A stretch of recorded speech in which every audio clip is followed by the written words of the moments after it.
जहाँ कपाल रे जहाँ लेखा ही केवल पूर्व जन्मर कर्मफल ही लिखा जाइछि।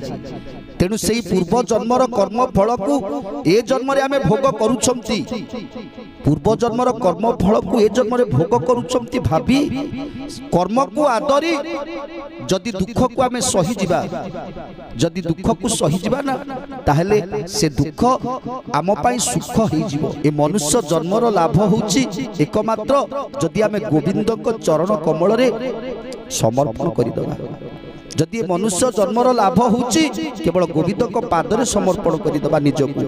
विष्णुर गुण कर्म जेते नित्य